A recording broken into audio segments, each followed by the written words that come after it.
هنعمل طريقة السمبوسك الهندي سهلة قوي ومش مكلفة خالص. بحشوة ممتازة. يا ريت تدخلوا معايا على الفيديو عشان نشوف هتتعمل ازاي. عليكم ورحمة الله وبركاته. النهاردة هنعمل السمبوسك الهندي، سهلة جدا ومقاديرها ان شاء الله موجودة في البيت، وحشوتها كمان متوفرة جدا في كل بيت ان شاء الله. اولا انا هعمل كمية زيادة شوية، يعني دول 6 كوبايات دقيق. هحط للست كوبايات دقيق نص كوباية زيت.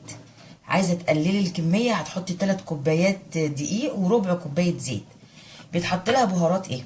بتحط لها كمون صحيح، وبتحط لها حبة البركة صحيحة. فانا مش هحط البهارات بتاعتهم، انا هحط كمون مطحون، وهحط زعتر مطحون وملح. هنقول بسم الله. طبعا البهارات دي على حسب ما كل واحد بيحب، يعني انت تقدري برضو تغيري وتحطي البهارات اللي انت عايزاها براحتك خالص. هنقول بسم الله. هنقلب كده الكمون المطحون والزعتر والملح مع الدقيق، وهنحط لهم نص كوبايه الزيت. دول 6 كوبايات دقيق بنفس عيار الكوبايه دي. 6 كوبايات دقيق عليهم نص كوبايه زيت. بسم الله. اي كوبايه هتعايري بيها عايري بيها الدقيق والزيت مع بعض. وهبدا افرك الدقيق مع الزيت بالشكل ده كده لحد ما اشرب الدقيق بتاعي كميه الزيت كلها. بعد كده هنبدا نعجنه. شايفين الدقيق بتاعي اتشرب كميه الزيت كلها اهي، بقى زي الرمله اهو. هبدا بقى احط له الميه واعجنه بس كده. الميه على حسب نوع الدقيق بتاعك، يعني هتحطي الميه شويه شويه لحد ما تعملي عجينه معاكي مظبوطه. العجينه بتاعتي اهي بتبقى بالشكل ده، ماسكه نفسها ولا ناشفه ولا طريه. على فكره انا كنت حاطه معلقه صغيره مليانه ملح، يعني لو كنت نسيت العيار ان انا اقوله يعني. فهغطيها وهسيبها تستريح على بال ما اجهز الحشوه بتاعتنا.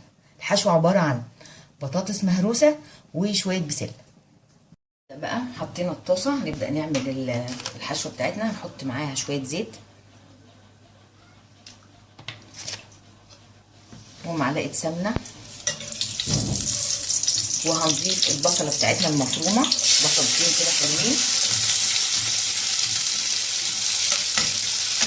هنديهم بقى تشويحه كده. انا عايزه ادبل البصله فهحط لها معلقه ملح، وايه هسيبها تدبل معايا شويه. بتاعتي دبلت بشويه الملح. هحط توم.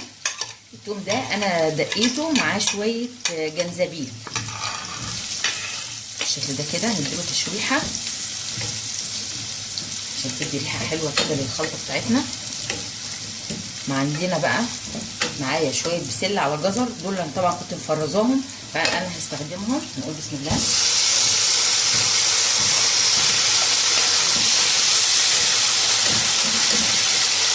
هوطي عليهم كده بقى واسيبها ايه لحد ما تفك معايا وتاخد تشويحه مع البصل والثوم. نبدا نضيف التوابل بتاعتنا.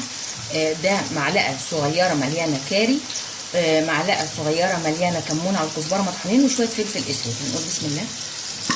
عايزه اقول لكم بقى ريحه الثوم مع الجنزبيل يا حاجه جميله. نعملها بقى تشوحها تشويحه حلوه كده بالبهارات. معانا شويه فلفل حار هنضيفهم، ندي تشويحه لحد ما ريحه البهار بتاعتنا تطلع كده. وبعدين هنضيف معاهم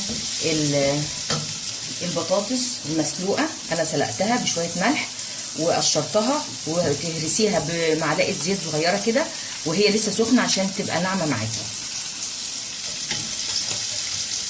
نظبط بقى كده الخضار بتاعنا تشويحه كويسه. بعد كده هنضيف البطاطس. هنقول بسم الله. احنا هنقلب البطاطس فيها بس مش هنهرس البسله مع البطاطس. ناخد بالنا ان احنا ايه لسه هنظبط ملح. انا حطيت ملح في الاول مع البصله، وحطيت ملح مع البطاطس، وبعد كده هنظبط الملح بتاعنا بالشكل ده كده. نحط بعد البسله كده من تحت شويه ونبدا نخلطهم مع بعض. نديهم بقى تشويحه كويسه كده مع بعض من غير ما نهرس البسله. الحشوه بتاعتي خلاص بقت جاهزه.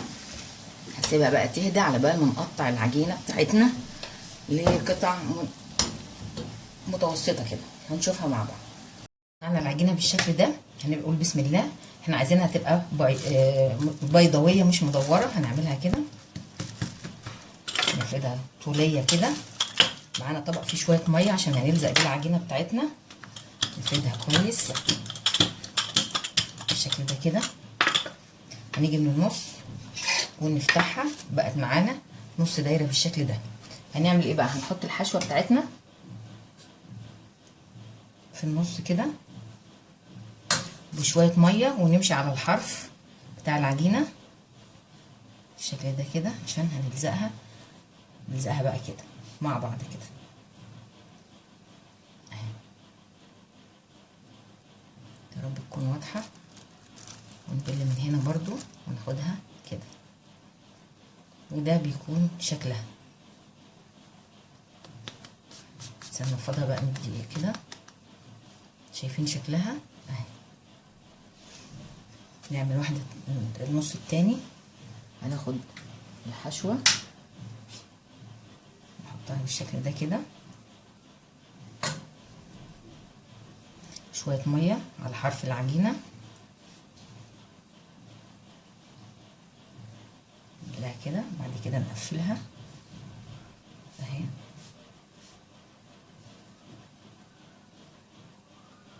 من هنا نيجي نعملها كده بس كده في منتهى السهولة، وده شكلها. واحدة كمان هنفردها ونشديها كده عشان تبقى ايه طرية.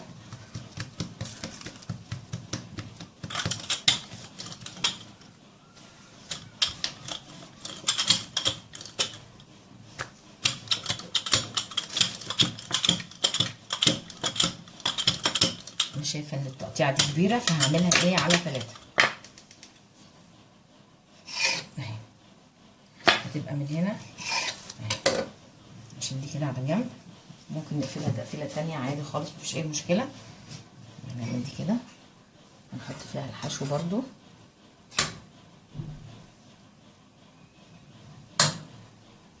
عندك الفكره وانتي اعمليها زي ما انت عايزه. لو هتعمليها زي القطايف ايه المشكله يعني؟ مفيش اي مشكله بالشكل اهي. تقفليها كده، ومن فوق من هنا احط حته حشوه كمان اهي بالشكل ده، نجيب ميه ونقفل اهي. بقت شكلها كده زي القرطاس. بعد كده دي طويله اهي، هنعملها ازاي؟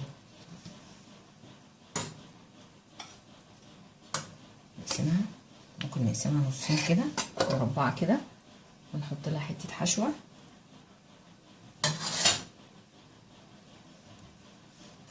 ونحط ميه على الحرف بتاعها كده اهي، ونقفلها برضو كده. مش هتقول لا، اي شكل تقفيل اعمليه، اي شكل يريحك اعمليه. هنعملهم كلهم بنفس الطريقه. انا وريتك الشكل الاساسي بتاعها، وانت بقى تشكلي بقى في التقفيل بتاعها زي ما انت عايزه، مفيش اي مشكله خالص. مش هتقول لا. تقفليها كده، تقفليها كده اهي، بقت شكل تاني خالص اهي.